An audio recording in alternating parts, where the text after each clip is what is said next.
Hay más información. 15 años han pasado desde que se entregó el informe Memorias del Silencio.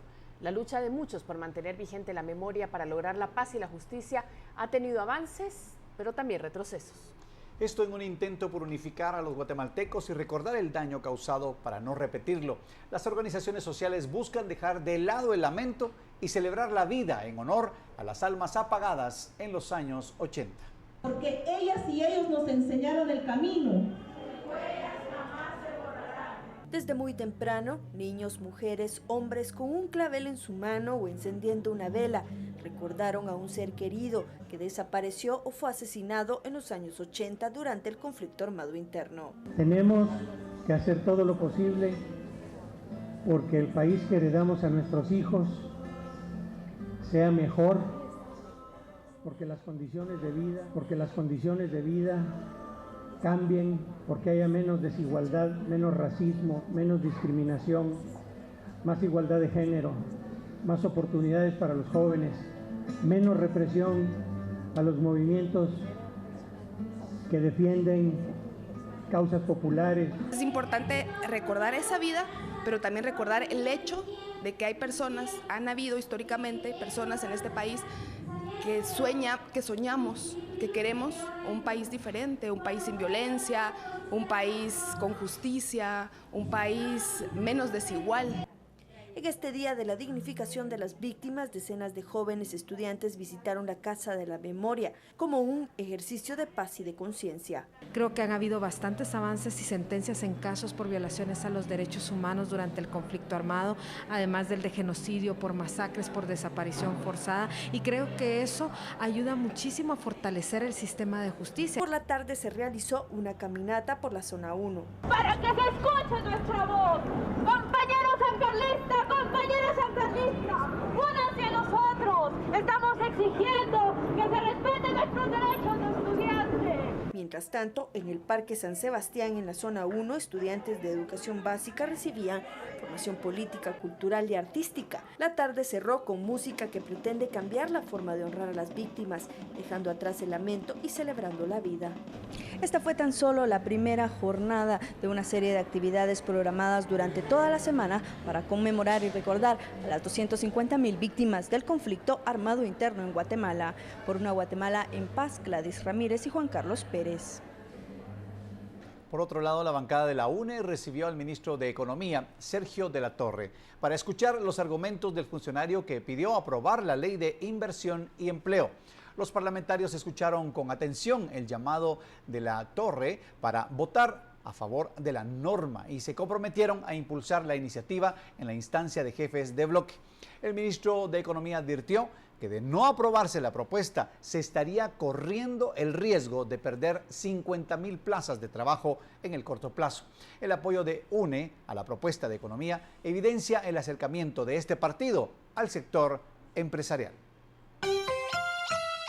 Tenemos un compromiso ante la OMC que antes del 30 de junio debemos de tener ya un instrumento que sustituya o que complemente los instrumentos de leyes de fomento que hoy tenemos como la 6589 y la 2989. De aprobarse esta ley y de seguir en esta dinámica, pudiéramos estar generando alrededor de 200.000 empleos formales nuevos todos los años con esta ley y otras iniciativas. En la parte de pérdida de empleos, que es importante mencionarlo, pues hemos perdido ya en el pasado por lo menos unos 50.000 empleos con Centroamérica, quisiéramos recuperarlos y podríamos tener el peligro de perder en el corto plazo por lo menos unos 50.000 empleos en el cortísimo plazo. Y a los problemas agrícolas de los últimos días se une el incremento a principios del mes del precio de la cebolla, que subió 73 quetzales el quintal, y la semana pasada el de limón, que incrementó 33 quetzales el quintal. El ministro de Agricultura da la razón de los mismos en nuestro segmento económico.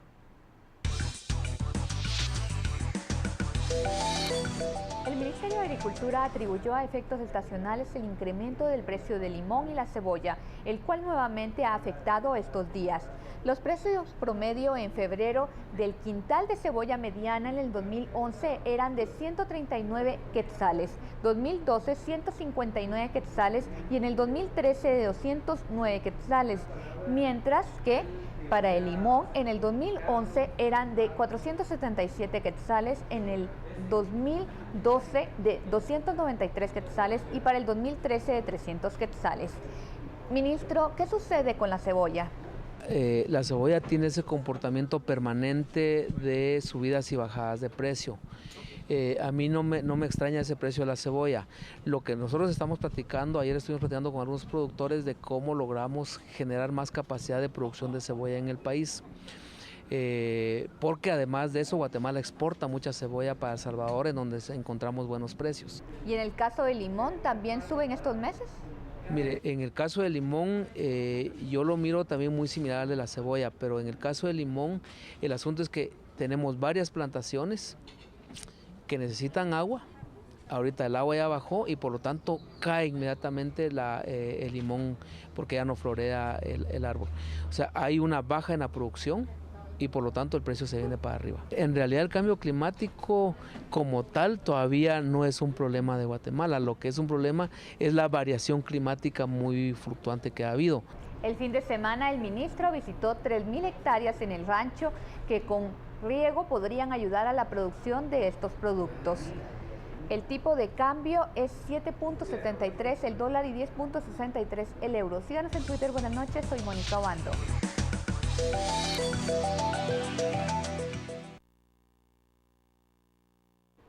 Y Cáritas El Salvador y el Centro de Acción Legal y Ambiental CALAS presentaron un estudio elaborado en Centroamérica sobre los mitos y realidades de la minería de oro, en donde resaltan las consecuencias de la extracción de minerales en el ámbito ambiental y social. El documento detalla que el oro no es necesario, pues únicamente representa lujo. Enseña que en la práctica la minería deja promesas o mitos que promueven las empresas mineras para ganar mentes, sin sustentos en hechos reales. Con ello, el estudio invita a un diálogo y debate sobre el tema, así como a la necesidad de revisar las actuales leyes que rigen el pago de regalías que las empresas otorgan al Estado mediante la explotación de la tierra, la cual está regulada en el 4%. Vamos a cambiar de tema porque esta semana el ministro de Trabajo presentará las reformas que propone al Instituto Guatemalteco de Seguridad Social, entre las que se incluye crear una comisión tripartita para la institución. Actualmente el IGS atiende a 1 millón de los 6 millones que conforman la población económicamente activa, es decir, que solo el 20% de la población recibe estos beneficios. Debido a esto, el Ministerio de Trabajo busca reformar esta institución. Entre los cambios que se incluyen está el conformar una junta directiva tripartita que actualmente se conforma con 6 representantes, entre otros cambios. Y por otra parte con la cobertura de los suficientes servicios de seguridad social que permitan que ese trabajador tenga estabilidad, tenga seguridad y entonces de esa manera también su familia y pueda también pensar en una vejez digna con una pensión adecuada. Y eso hoy 5 de cada 6 guatemaltecos no lo tiene. El tema fue bien recibido por el sector empleador y trabajadores, aunque los empresarios plantean el crear organizaciones privadas que compitan con el seguro social. Yo creo que lo que vamos a hacer es pedirle al ministro de Trabajo que haga el favor de que nos presente su proyecto. Cuando hay una entidad con la cantidad de fondos que tiene el IGS, es importante hacer una administración lo más profesional posible, lo más estable posible. Los cambios de ejecutivos con frecuencia no son lo más positivo. Por el rol que la misma Constitución y la ley le da a la Universidad de San Carlos de Guatemala, ella no debe estar fuera de la integración de la Junta Directiva del IGS. Pero por lo demás, yo creo que, por ejemplo, la Junta Monetaria no tendría nada que hacer y no tiene nada que hacer en la Junta Directiva del IGS. Por una Guatemala en paz, Mónica Obando y Jorge Hernández. Vamos ahora a información del mundo, y es que Estados Unidos prevé recortar el ejército por bajo presupuesto, mientras que Ucrania pide que el huido presidente sea juzgado por La Haya. El Pentágono propuso reducir el ejército de Estados Unidos al tamaño más pequeño desde el inicio de la Segunda Guerra Mundial. El proyecto presentado por el secretario de Defensa subraya la intención de la Casa Blanca de adaptar la talla de las Fuerzas Armadas al final de las intervenciones militares en Irak y Afganistán. La propuesta suprimiría la construcción de los aviones de combate A-10, reduciría las ayudas a los veteranos y a sus familias y cerraría varias bases militares, pero no se aprobará si no se logra el respaldo de las dos cámaras del Capitolio, donde ha suscitado muchas críticas entre los republicanos, que la consideran un error. El presidente de Venezuela, Nicolás Maduro, sorprendió al anunciar durante una sesión del Consejo Federal del Gobierno que tiene listo ya el nombre del nuevo embajador de ese país en Estados Unidos. El canciller Elías Jawá anunció a Maximilián Sánchez como el nuevo representante de Venezuela ante la Casa Blanca. El ex embajador de Venezuela ante Brasil se desempeñaba como comisionado presidencial de Asuntos Internacionales en Caracas. Mientras tanto, Estados Unidos respondió a la expulsión de 3 funcionarios de su embajada en Caracas con la declaración de persona non grata de 3 diplomáticos venezolanos y pidió a ese país más seriedad para poder normalizar la deterioridad de la relación bilateral. Una semana después que el presidente de Venezuela anunciara la expulsión de 3 funcionarios estadounidenses por supuesta instigación a las manifestaciones populares en el país, el gobierno de Estados Unidos reaccionó con una medida idéntica. El Congreso aprueba la ley que autoriza al ejército a derribar aeronaves sospechosas para impedir que participen en las masivas operaciones de tráfico de drogas. El ejército contratará con radares para motorizar 112.492 kilómetros cuadrados.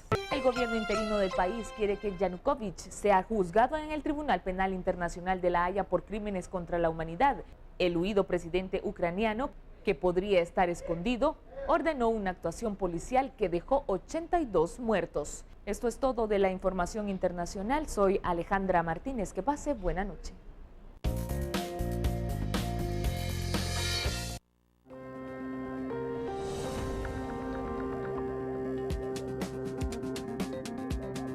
Hay más noticias. Cuando regresemos, pandilleros son hallados culpables de extorsiones y asesinatos en Canalitos.